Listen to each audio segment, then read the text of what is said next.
crois que je lisais à peu près tout ce qui me tombait sous la main. Je lisais évidemment, quand j'étais enfant, plutôt des histoires, des contes, des légendes. J'étais très intéressé aussi par la mythologie grecque, latine, égyptienne. Et voilà, et ensuite des romans.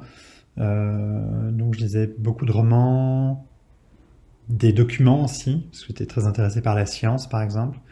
Donc voilà, des romans, des essais, de la bande dessinée aussi un peu plus tard. Voilà. Et dans tous les genres. Pour moi, une bibliothèque, c'était vraiment comme un garde-manger, on pourrait dire. Tout m'intéressait. Une pâtisserie. Et maintenant, bah, ça n'a pas changé. Je lis toujours de tout, de choses très très très très différentes. Alors, ce qui a changé, c'est que je n'hésite pas à abandonner un livre qui ne me plaît pas. Souvent, quand j'étais plus jeune, je me forçais à terminer un livre. Aujourd'hui, non, si ça me plaît pas au bout de quelques pages, j'abandonne très vite.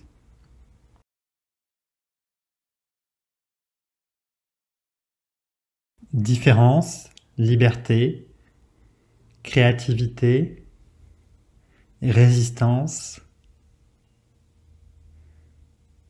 et joie.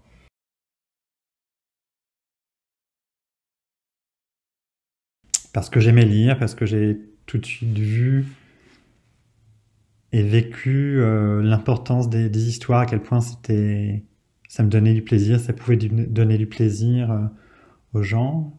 J'ai tout de suite vu que c'était aussi un réconfort, ça me donnait aussi des armes intellectuelles pour m'en sortir dans la vie.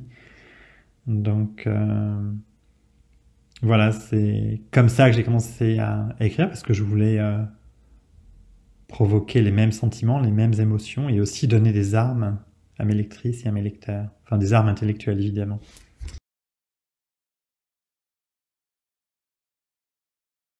Ma première histoire publiée, c'est l'histoire c'est plutôt un roman pour adultes, ça s'appelle Comment je suis devenu stupide, et ça raconte l'histoire d'un jeune homme qui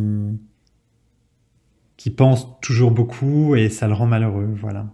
Et il va essayer de trouver une manière de vivre un peu plus heureux.